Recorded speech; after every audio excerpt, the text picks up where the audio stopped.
welcome to the Faith and Science Podcast. My name is Tyler Bublitz, and welcome back for the third Sunday of Advent for the week of December 15th, 2019, and I'm excited to have you here. I'm excited to dig into this week's podcast, and I'm excited that the countdown to the beginning of the Christmas season is quickly approaching, and the preparation time, and as we are preparing for Christ's coming, and remembering that while also looking forward. It's an interesting paradox to be in as we are in this season and trying to figure out what this all means. And I think it leads to a lot of different things. I was thinking about it this week, especially that I have a significant other who lives in a much warmer part of the climate here in the United States this time of year. And I guess part of my preparation for Christmas, part of my preparation for Advent is snow. I'm so used to seeing the white Christmas, and was actually thinking about just the other day how it'd be very difficult for me to be prepared for Christmas when there isn't snow on the ground. I distinctly remember, this is getting to be 5 years ago or so. It was the day before Christmas Eve, or Christmas, I think it was the day before Christmas Eve. We had taken a quick family vacation down to Kansas City, and I remember it was 70 degrees in the middle of December, and that was the expected high. And to me, that just felt so foreign, so weird. It's just not how I prepared for Christmas. And I think that type of parallel this week will actually tie in really well with the gospel text when we get there. And I think there is so many things of what we have become accustomed to with Christmas, and accustomed to what we think and prepare and what we assume that this is all about, that it often leads to a lot of doors of opening them up and really realizing that maybe what we were expecting isn't what is being told to us. And sometimes that we're going to have to go into these unexpected places to find what God is actually intending. So, before we get into this week's podcast, I want to look back at last week's Twitter question. The Twitter question from last week was, in your lifetime, what are some things that came into your life that totally changed it? What are things that you didn't expect to be a big thing and became a big thing? And what are some things that never took off like they expected? And I got a really interesting response from somebody going through multiple different things that he has heard in his lifetime that just never took off. A lot of the doom and gloom predictions of the Y2K. And I distinctly remember one of the traditions that our family has picked up came from Y2K. I distinctly remember my father on New Year's Eve deciding right before midnight we might as well go and take a walk, because if the world is going to end, we might as well see it. And that has led to now nearly 20 years of going out at New Year's Eve and taking some type of walk to walk in the new year. But lots of Cold War predictions of what that was going to mean. He had a grandfather telling his teenage boys about new nuclear fuel and how you'll buy a tank and it'll last for years. The idea of what the Russian satellites were going to do to our society during the Cold War. A lot of these ideas that, through lack of understanding or through over publicity or over hype, essentially led to not essentially becoming what we thought they could be or would be. And I think there's a lot of things in life that is. But I also think in that same breath, it's amazing how far some of these things have come. Like we discussed last week, computers just totally have changed our lives. And even just from getting a job to what is part of your job to how much you do on the job has all been reformed and totally transformed over the last easily 50 years. A lot can be contributed to computers and the rise of computers in multiple different forms. So let's dig into this week's podcast. The gospel text this week is out of Matthew chapter 11, verses 2 through 11. This is a very interesting text, and it's kind of one of the transition points in the gospel here, I think, especially in this Advent season, of showing how Jesus is the Messiah and how it isn't John. So John's in prison, and he's been hearing about what Jesus is doing. So he sends word to his disciples, so John's disciples, to go and ask him, essentially, are you the one who is to come, or are we to wait for another? And Jesus answers in a very interesting way of, go and tell John what you have seen and heard. The blind have received their sight, the lame will walk, the lepers are cleansed, the deaf hear, the dead are raised, the poor have good news brought to them, and blessed is anyone who takes no offense at me. They leave, and then Jesus goes into two different camps, and I'm going to take what he actually talks about second first. He praises John the Baptist and how there has been no one greater born of human flesh than John the Baptist. And yet that the kingdom of heaven is greater than he is. That he is a very good, if you want to put it in the words of a prophet, of what he has done, leading the way like we get foretold in Isaiah multiple times. But the part that I really want to focus on, and I will come back to, is Jesus' response coming from verses 7 and 8. As they went away, so this is John's disciples, Jesus began to speak to the crowds about John. What did you go out into the wilderness and look at? A reed shaking in the wind? What then did you go out to see? Someone dressed in soft robes?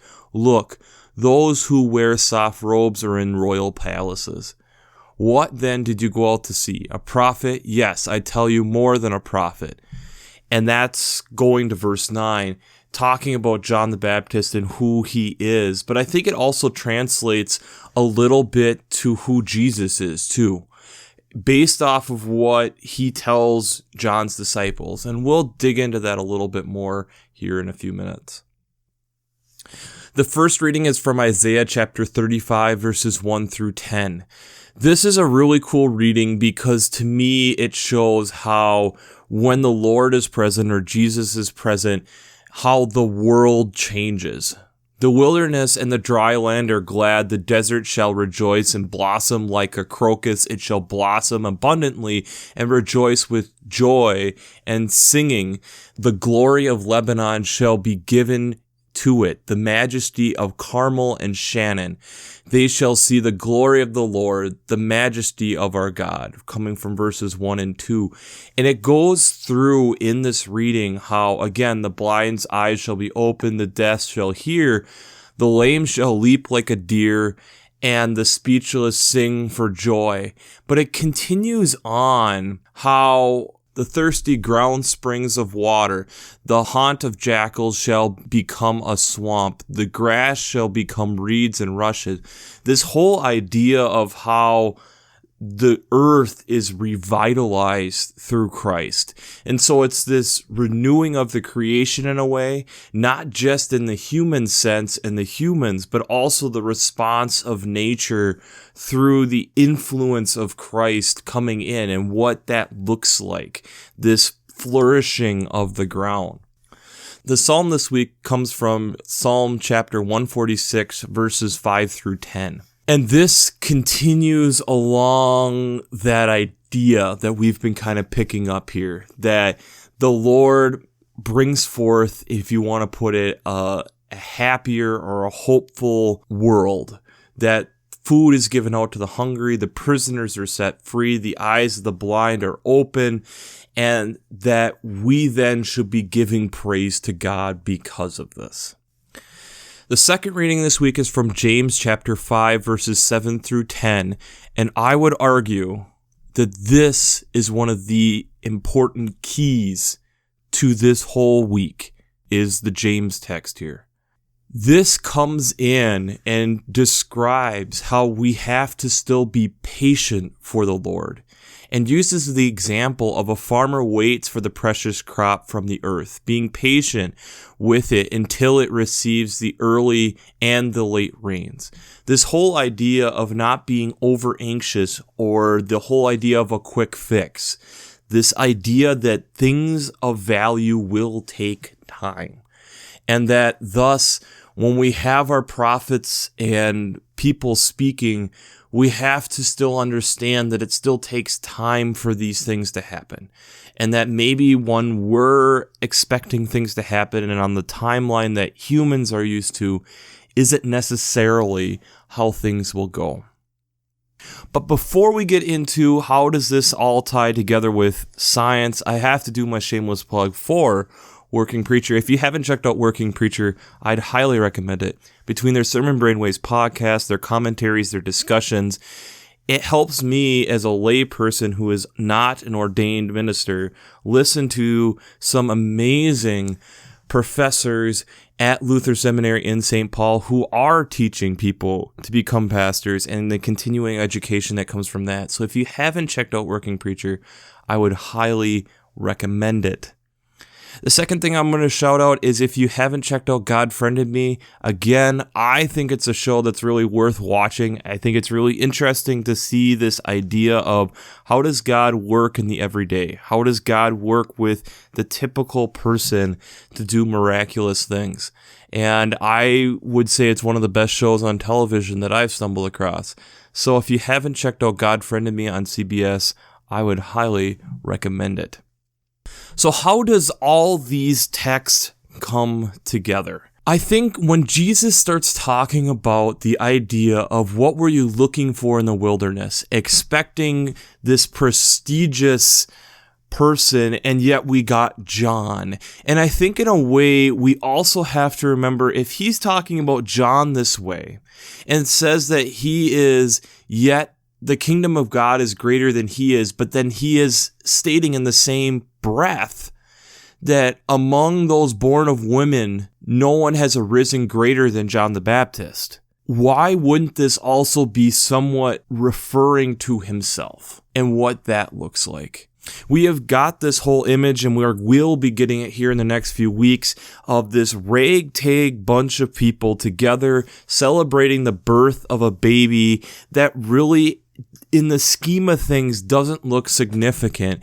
And looking back on it, we see it as significant. You have a ragtag bunch of people. And we have, coming from the Isaiah text, this beautiful image of how the earth is restored through God and Christ coming into it. And what does that look like?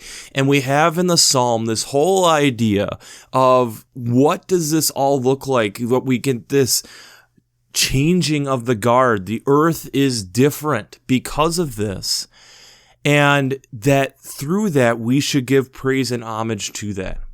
And James then sits there and says, but we have to be patient. In all of this, for all of this to happen, we have to be patient. We can't get overly excited and expect that it's just going to happen exactly this way, and this is what's going to happen.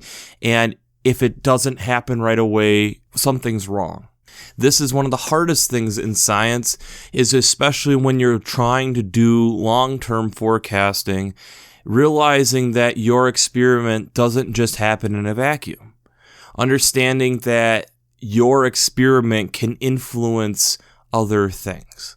We've talked on the channel before about keystone species, and I'm going to go there again this week with two different examples. One that we've talked about before, and I'll leave that for second. And one that I just found out about, but I think makes a lot of sense. And we often, again, don't realize the impact of what we're having on something until things are changing. And often at times that can be a hard thing to look at and to reflect upon. So the keystone species that we're going to talk about are whales. And you're kind of probably asking, how is a whale a keystone species? And if you're trying to remember what is a keystone species is a species that has greater impact on the environment than we'd expect. Essentially, if you take this species out of the ecosystem, it's very possible that the ecosystem completely changes. Not like a typical extinction where, okay, that food source is gone, but that this species is affecting the whole ecosystem, and it would possibly make it so that that ecosystem can no longer exist in the way that it is. And the way that whales impact ecosystems, the ocean's ecosystem is because they spend time at multiple different levels of the ocean. They dive deep and then are able to come up to breathe. And by doing that, you're mixing the waters. You're having plankton and different things being moved up that's being caught up in the motion of the whale going up and down. They purposely leave plumes of their poop in the upper part of the ocean, in the ones where there's actual light penetrating in, which brings new nutrients to that section of water that typically wouldn't get those nutrients that it's pulling up from below. This causes all this shifting of water and movement that's so important. And we've had different governments in the world, I'm going to, in this case, call out Japan, that the whole idea they decided is if we start harvesting whales, not only does it provide a lot of food, but in theory, they eat krill and fish, so it should make for more fish. And in the time that we have been doing this, we're realizing that fish populations are also dipping in parallel with whales, and that the whales, with bringing up all this different nutrients, was allowing for growth and bringing up plankton, which then the fish could eat. It also was bringing up plankton that could photosynthesize, that could also help neutralize carbon that was in the atmosphere, and so you have this much bigger ecosystem than we realize. And through all this, it is made that through losing whales, we're actually noticing that not only are there less fish, but possibly we're also having a higher impact on our carbon footprint because whales aren't there to help recycle some of this carbon into plankton to go to the bottom of the ocean. This is exactly, to me, how I'm seeing John talking about Jesus from last week, and how Jesus is describing what John looks like, and I think in a way also kind of saying, this is also me. Sometimes when we expect that we're doing something just in a small section and it's going to affect one thing, it makes a much bigger impact than we initially think. Or when we're preparing something for one thing to be able to flourish, how it also can set up the conditions for another species to also flourish, that maybe is an unexpected result, be it positive or negative. The classic example that gets brought up about this is the wolves in Yellowstone, and how they were looking at doing millions upon millions of dollars of restoration for erosion in Yellowstone. And through the reintroduction of wolves, cause for elk to move more, which then cause the aspen trees to grow, which then have roots to be able to hold the soil back. And so you had in this 10, 15, 20-year window a total transformation of Yellowstone. The health of the ecosystem went up dramatically because you had reintroduced, in this case, the top predator, and we didn't realize at the time the impact that that predator was having, not only on the elk and different things, but the whole ecosystem itself. But we have to remember, for wolf packs to establish in Yellowstone, it didn't just happen overnight. It took years to be able to have not one but multiple packs in Yellowstone, to have where they're setting up their territories, having them understand and being introduced to this new landscape, understanding then what the territory lines were going to be with other packs as they continued to grow, understanding then how the elk were going to have to react differently with wolves being present, where they were a little bit lazier, if you want to say, beforehand. Jesus is telling us in this case, and I think John kind of prefaced last week, but I think it's also Jesus reflecting it back to him, is what did you expect? Did you expect me to come as a Pharisee? Did you expect me to come as a Sadducee helping run the temple? Did you expect me to come as some type of royalty? Did we expect all our prophets to be that way? And Jesus calling out the whole idea that just because you interpret these people as being prestigious doesn't mean that they're going to come that way. Doesn't mean they're going to look that way.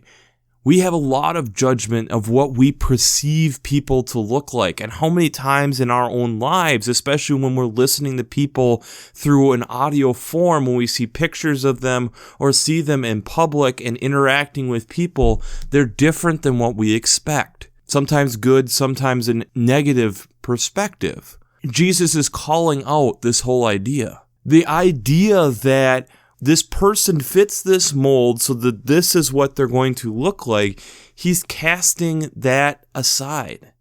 Just like we think if you take and get rid of wolves, the ecosystem will still be fine and there'll be more elk to hunt. If we get rid of whales, there'll be more fish because there's less predators for them. Not understanding that they are providing food for their food later on. Not understanding the scope of what we're in. Our faith is much similar to this. We don't often understand how God is completely working, and we don't understand why at times, and we can assume maybe now, why was he born to carpenters and was assimilated into society slightly? But yet we have John the Baptist, who is essentially the prophet to come before him, who's living in the wilderness, looks like this wild man, possibly looks like, in our mind, a hermit. Why is this the prophet to help proclaim Christ? If we think about John's disciples here, what are they thinking in this whole thing? They've been following John, and then they're bringing this word back that Jesus essentially said, what do you think? You've seen it. Make your own decision, bring that back to John, see what he thinks. That would be a very confusing time. To me, this is why we study ecosystems, just like we study scriptures and try to look at these texts in new ways and look at them and think about them and keep coming back to them to try to understand the depth of what God is trying to get at. We are trying to do the same thing with ecosystems and understanding how they work, understanding what are the Plinko sticks, if you remember the game Plinko, that which sticks can't we remove because it's going to cause all the marbles to fall. What are the valuable pieces? What are the ones that are causing greater impact than we realize? And sometimes, and in a lot of cases, those sticks are not the ones we think that they're going to be. Another great example of this, of a great keystone species that you would not expect. For prairie ecosystems, prairie dogs are an amazing keystone species.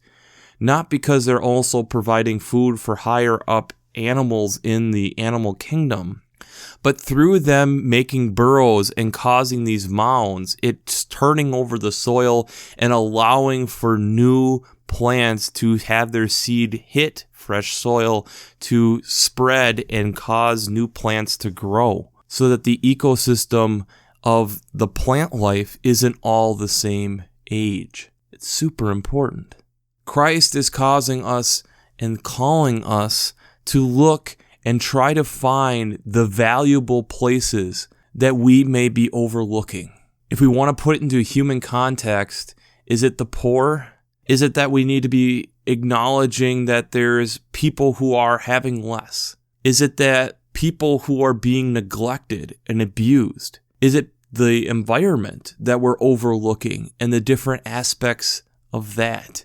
Is it the own tensions that we cause within our own human people by the color of the skin or their race or religion or the different qualifiers we have for human life or different parts of life?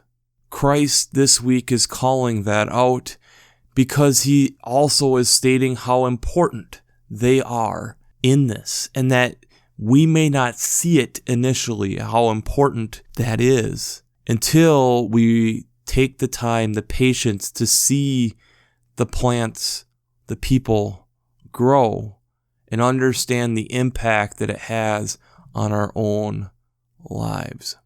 So, the Twitter question this week will be, what are the, quote, keystone species in your life? What are the keystone species, the ones that change things, the ones that turn things over, the ones that cause you to look at things differently? What are those? I'd love to hear about it, and I'd love to hear some of the different analogies and ideas. Feel free to shoot me an email or respond to the Twitter question. I'd love to hear responses from you. It's texts like this that cause us to look deeper and to think more about who we are and think about how we are all connected together. And that judgment is part of our problem as a human species. And we are told later in Scripture how we are not the judge, that Christ isn't even the judge, that's what God's role is, and we aren't supposed to be the ones sitting here judging. And I think this is when we look at John the Baptist, as we're kind of slowly moving beyond here, the end of John the Baptist, we have to realize and understand that he is not what we expect. Just like we don't expect that whales cause ecosystems to change dramatically, or wolves or prairie dogs. These keystone species change things for everything else. Just like Christ coming into our lives changed everything about our faith. We have to be open to understanding and looking for the keystone species that will change our life and change one's faith life. So, we'll wrap this up as we always do. I pray God blesses you through your faith and amazes you through science.